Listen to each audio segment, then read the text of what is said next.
Hi, everyone. This is the fourth session of the International Online Conference on Women in Science, Technology, Engineering, Art, and Mathematics with the subtitle of Resilience, Sustainability, and Governance. In this section, we'll be hearing from Inês Garcia. The conference is bilingual and Inês will be speaking in English. Now, Inês, it's all yours. Thank you, Carlos. Good afternoon. It is a pleasure to be here and congratulations for your initiative in organizing this conference. And it's a pleasure to be here with you today. As we talked about, I was having this idea about studying how women made part of the different industrial revolutions. And it was very interesting because I never analyzed the role of women and how women were part of this and what happened. And it was very interesting. And I found some things that I wanted to share. So, for example, that women were totally exploited during the first industrial revolution. So they were receiving less than half the wages of men, for example. So we can still relate, not thank God the half, but we can still relate with that today, with this pay gap in the industry. So we had in industries that were completely using women to get better margins of profit. And this is very interesting. At the same time, women were very they were very mistreated by society because women starting to work meant that the role of women was also starting to be changed. So we have the first numbers of children with malnutrition, the infant mortality skyrocketing. It is very concerning, and this made me think that women today are still being accounted for a lot of the problems that happened inside the house, just like happened in that time. So in that time, women started to specialize in other types of work besides domestic work, and they were being accounted for and considered responsible for all the problems that were happening with children dying and hunger. And actually, they created schools for women to learn how to be women again. This is very interesting. So this is how women entered. So they were exploited, but it was actually better than staying in the countryside. So this is all. First industrial revolution. The schools for women to learn how to be women again. It's during the first industrial revolution. Yes, in the transition for the second one, I think, because after the first, in the second industrial revolution was very interesting. So women lost their jobs again, and they started to go to prostitution and other kinds of occupation because they lost their jobs again, and it was actually very hard. And it was hard for them to go back to the countryside, and there are reports of the first women living together and finding money together to go back to the countryside. Very interesting. But also in this time, since women were were kind of almost being treated as men, so they were also working. A lot of women were not getting married, were delaying getting married. They started also to fight for their rights. So we start seeing uh, the suffragist movement, and women joining unions, so they can fight for their rights.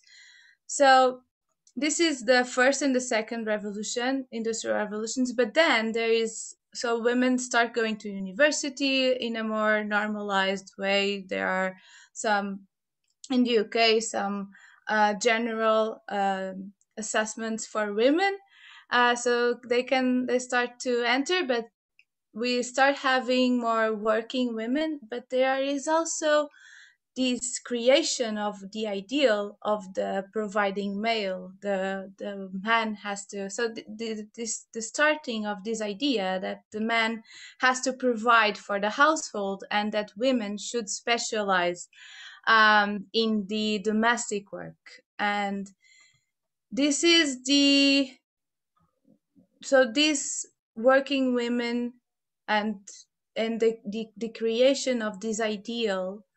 So we have the reality, that is, women have to work, sometimes in not so female um, kinds of work, so in factories and so on. But we have the creation of this idea, this image of the woman has the domestic specialist. Okay, so we have this idea that women should be at home taking care of their children, and the male is the provider of the household. This is very interesting, and I will get to some crazy ideas. Yes, so we have a lot of women that go to university. They do amazing things. We have from the 1947, we have a lot of women that start doing amazing things in the third industrial revolution.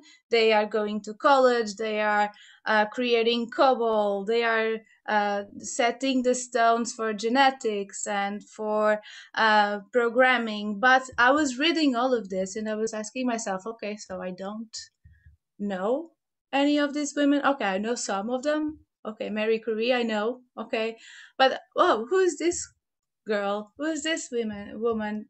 Like, I was generally thinking, why don't I know all of these women? I went to college. Why do I have to really search for them, like women in tech? Why? And why isn't my mind picturing a female scientist when I think of science practitioners, of STEM people? I don't I don't imagine automatically a woman. I, after knowing this bias, now I can, but originally I couldn't. So I started asking myself, um, so this is the gap of, like, there's a gap, everyone knows there is a gap. But where does the gap start? We know that there's a gap in payment. So women in tech, in STEM, receive less for the same kind of work. So we know that there are less women in general working in STEM. Is it because they are less selected? Maybe. But also, is it because they are also not applying for these jobs? Maybe. Is it because they are not going to college for STEM degrees? Yes. The answer to all these questions is yes. So the root of the problem must be other one. So the root of this problem, actually, I think it might start in the in this original question of, why don't I know any of these women, and why can't I picture a female scientist automatically? Like, why isn't the first image that comes to my mind a woman, a female scientist? Actually, I'm not alone, thank God. But this is sad. I hope it would be preferable that I was alone. But there is some studies that show that girls with 6 years old, around 50% of them picture a woman as a female, a scientist as a woman. When they start growing up, this percentage starts to reduce. So we can see that when girls get out of high school, only I think 30% of the women of the girls picture a female scientist. So this is a huge drop, and they were growing up, and probably they were receiving input from society that uh, scientists are male. STEM and science and mathematics is a male thing, and you shouldn't picture yourself or females doing this.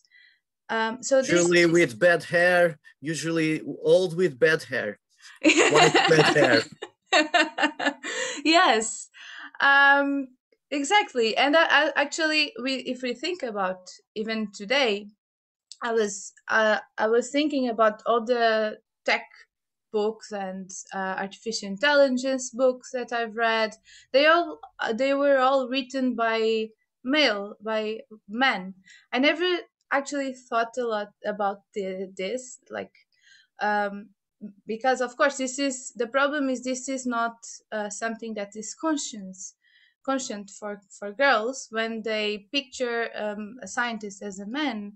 They don't do this in conscience that, oh yes, I know that a scientist must be a male. It's something that only boys do. No, it's not. It's something that is unconscious. It's something that is being built in the society, by the society.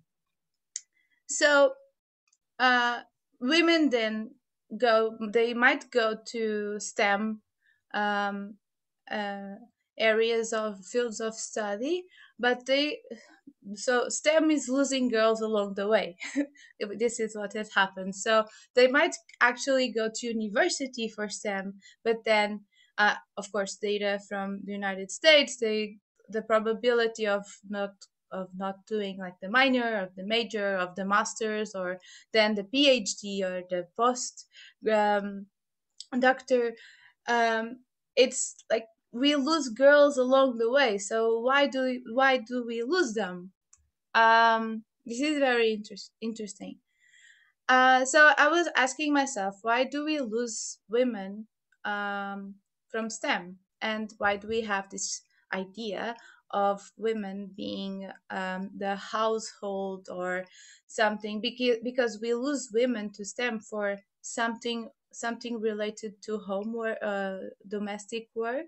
So it's much easier to and much more similar, I would say, or it's not similar. It's closer to domestic work for being, for example, a nurse, or being, for example, oh, this is an interesting thing. Even in the the health area, women are not as much as doctors as men. So they are in health, but they are not doctors. They are doctors in a smaller percentage. So this is very interesting. They are going to be nurses, they are going to be teachers, they are going to be something that is similar to the domestic work that women are specialized in. um, so I was going through this and this specialty. I was asking myself, okay, so uh, what if women are seen as specialized, actually by society, specialized in domestic work? So there are some theories on the gender specialization that started by seeing that women were uh, because of their biology, their ability to bear children, they were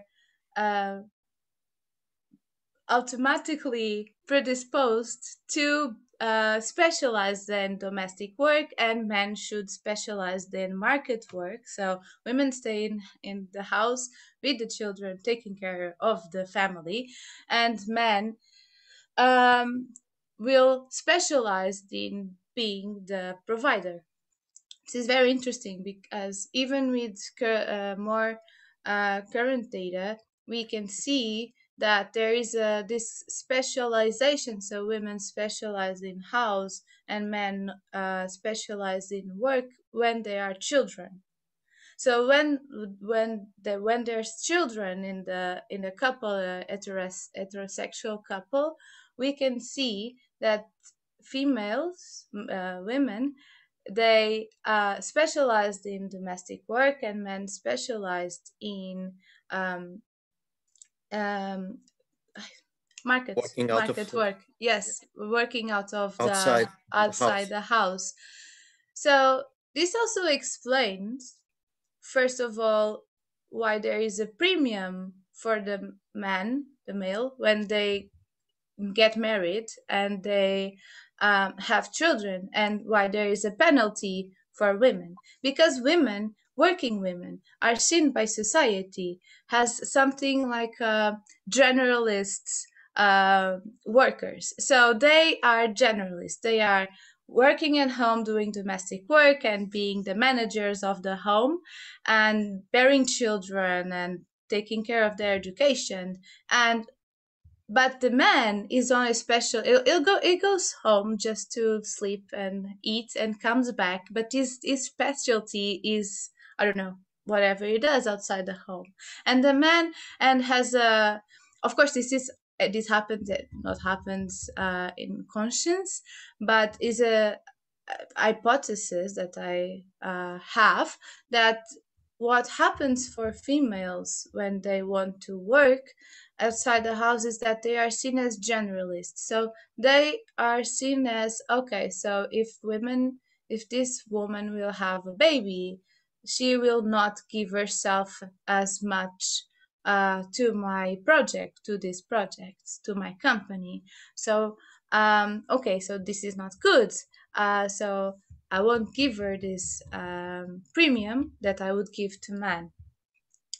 And thus we see, and with all these examples, so girls grow up seeing their mothers having to be the household um, providers of the stability at home, but also the uh, be working and having to work three times men. Of course, not all men are the same, not all women are the same, but children and girls and boys, they grow up with these gender norms. So there are papers, and one of the papers saw that one woman would have to work 109 times more, would have to be more productive 109 times in market work than her husband in order to reach the parity in domestic work. So when the woman works so much more than man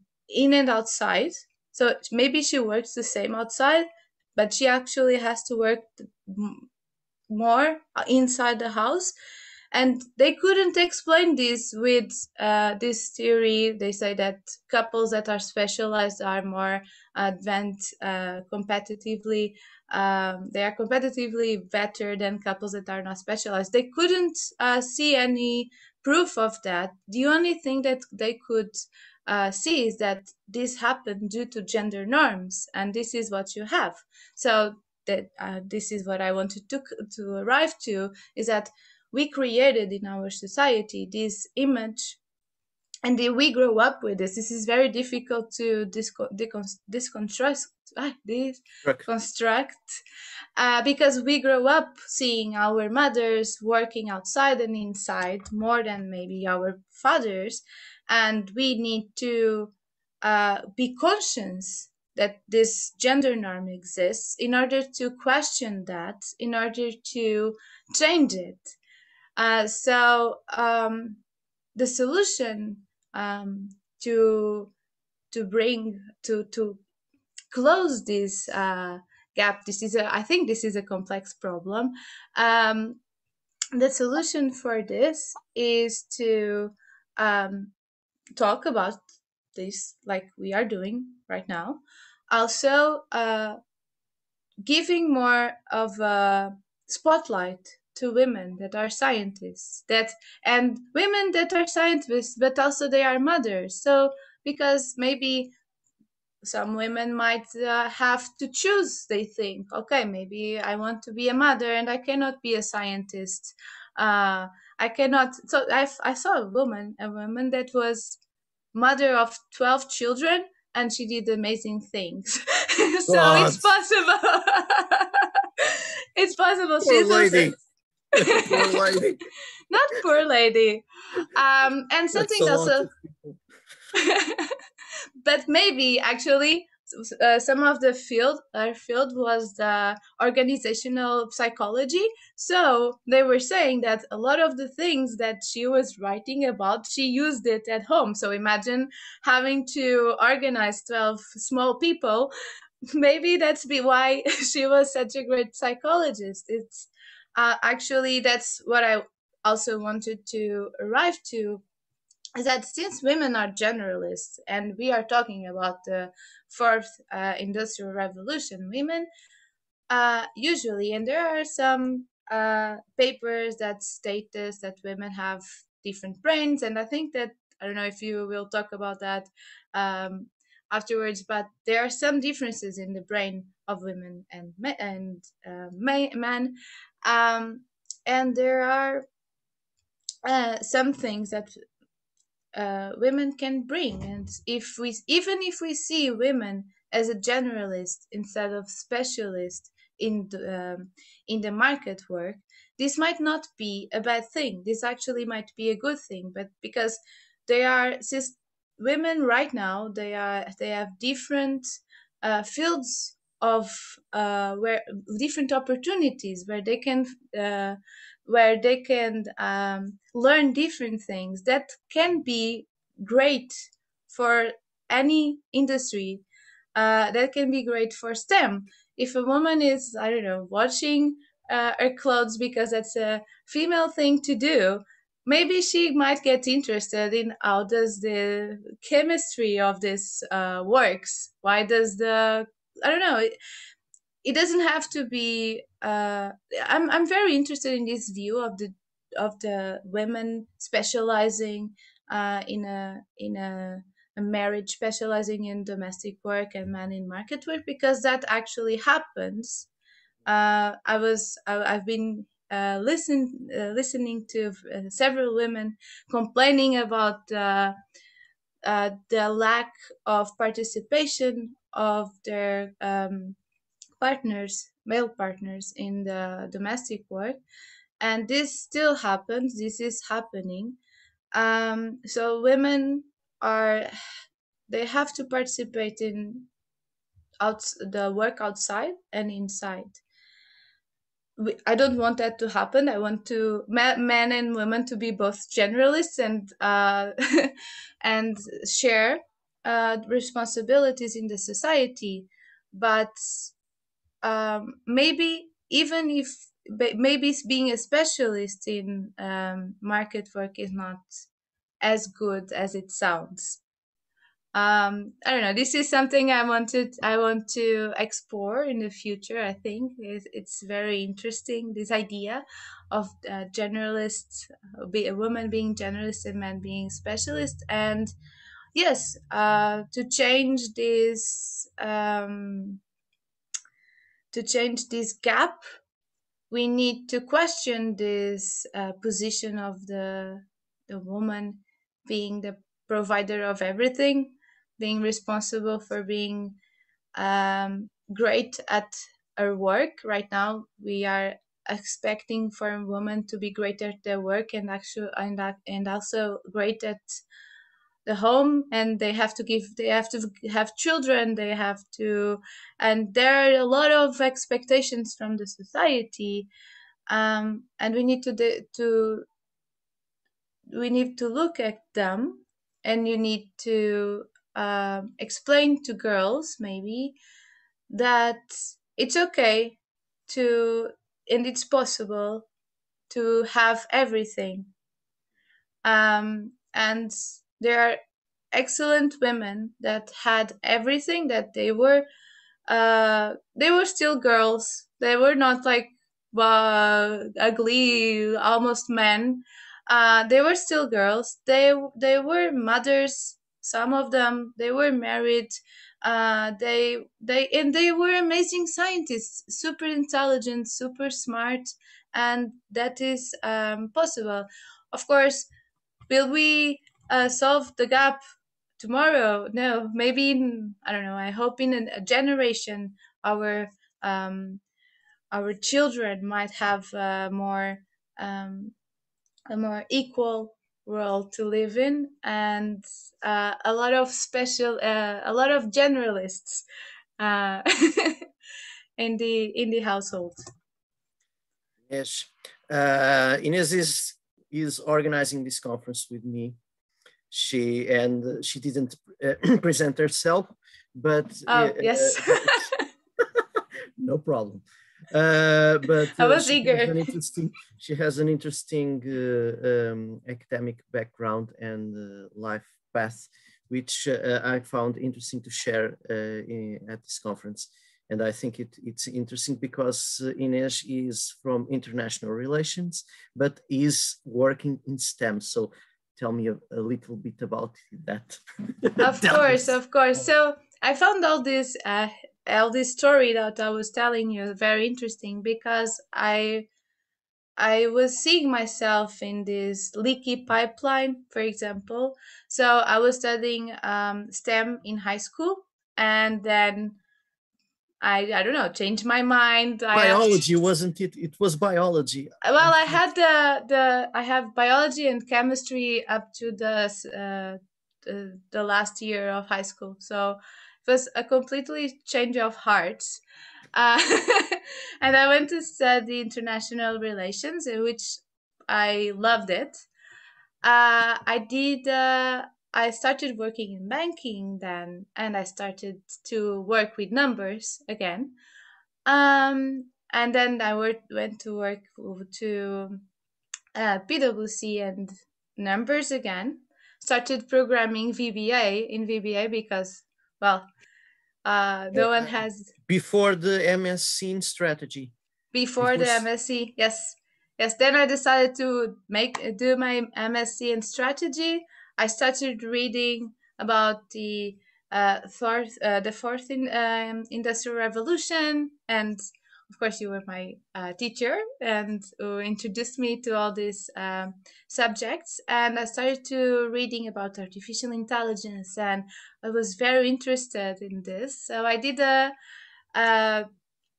um, a boot camp in data science, the data analytics, and I started working as a data scientist, and I'm a converted STEM professional.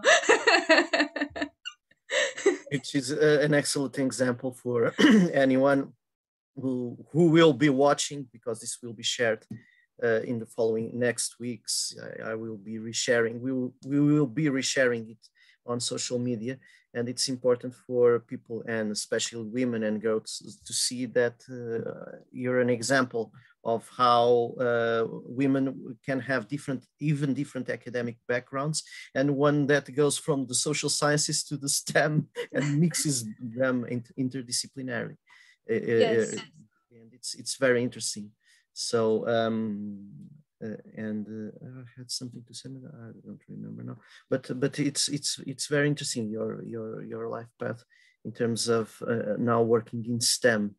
Actually, STEM, I'll be talking about this in my presentation next Saturday, which is the closing, has a more or less equal percentage of women and men in the US.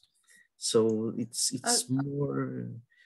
I don't know your perception of regarding data science. Data science has this equal percentage. Okay. STEM, data science has this equal percentage almost in the US. Yes, I haven't seen the statistics for Portugal yet, for example, or for Europe. But your personal experience My here in Portugal. personal experience, I think it is very um, balanced. And actually, I've been working with more women than men. Like my teams are mainly until now, they are mainly made up by women than by men. That is actually in contrast with the usual pattern in on women in tech. They are usually in teams usually comprised by more by men than by women. It's very interesting. It's at ICEP Global. So Yes, yes. It's very balanced, but it's more girls, more women. And but all the people working data science, they are all converted data scientists. So it's also because it's a very new field. So there are a lot of people coming from economics, coming from management, from physics, from engineering, other than computer engineering, and they are doing these boot camps and bringing their mathematics and their knowledge in science to data science. It's very interesting. Everyone that I've worked with until up to today, even in other companies, they are all converted, I would say, data scientists. Very there interesting. are there many from are I don't know many in principle no, but are there a few from the more the humanities or Uh, for instance from the international relations? I think you're the only one I know. Yes, not well, I not yet, but I from social sciences I know the economics, Yes. but economics is a Okay. hybrid social science.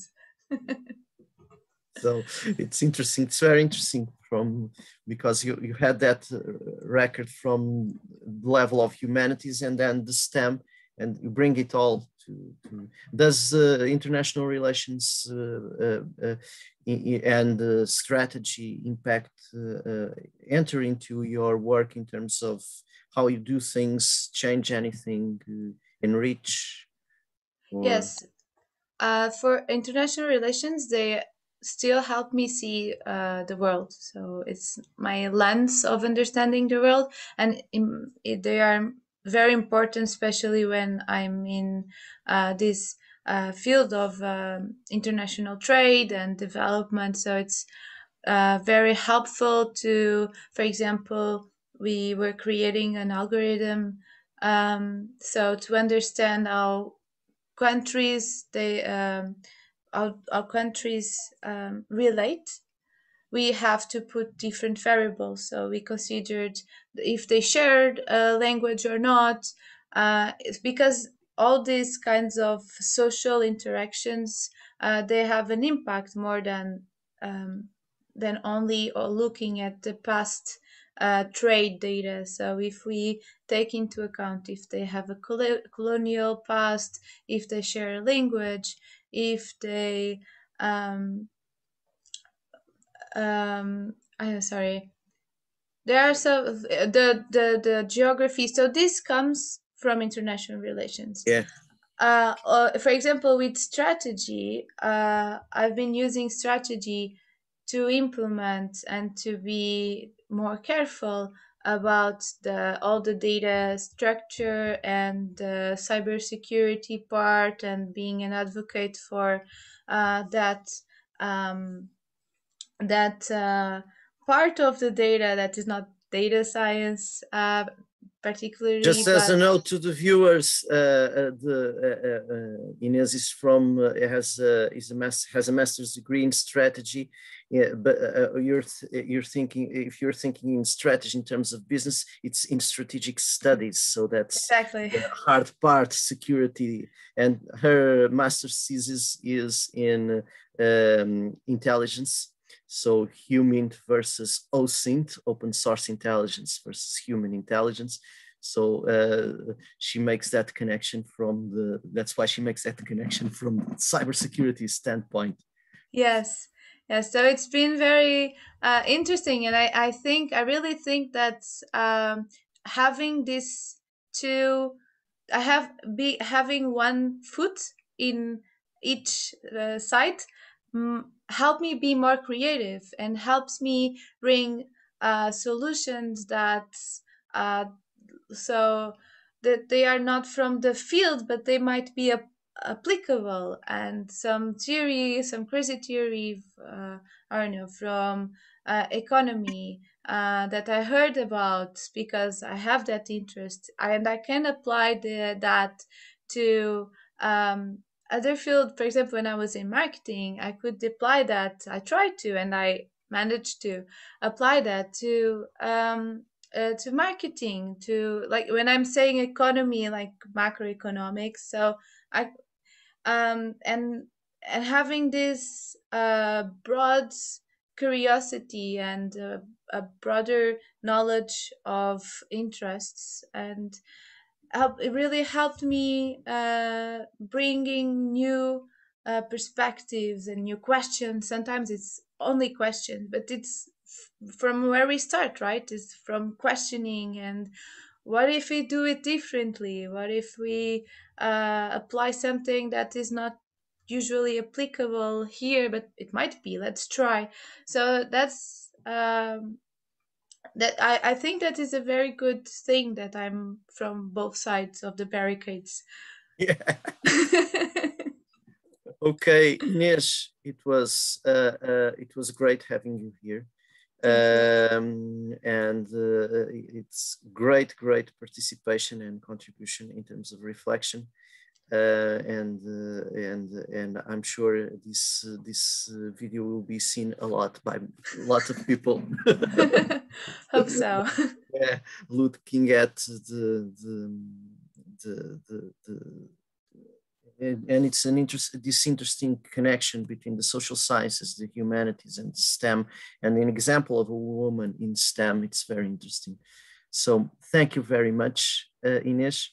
I'll be sharing the video will be shared on YouTube. I'll be closing the session now, and the video will be shared between today and tomorrow. I think today is still on YouTube, and divulging this on social media. So goodbye for now. Yes.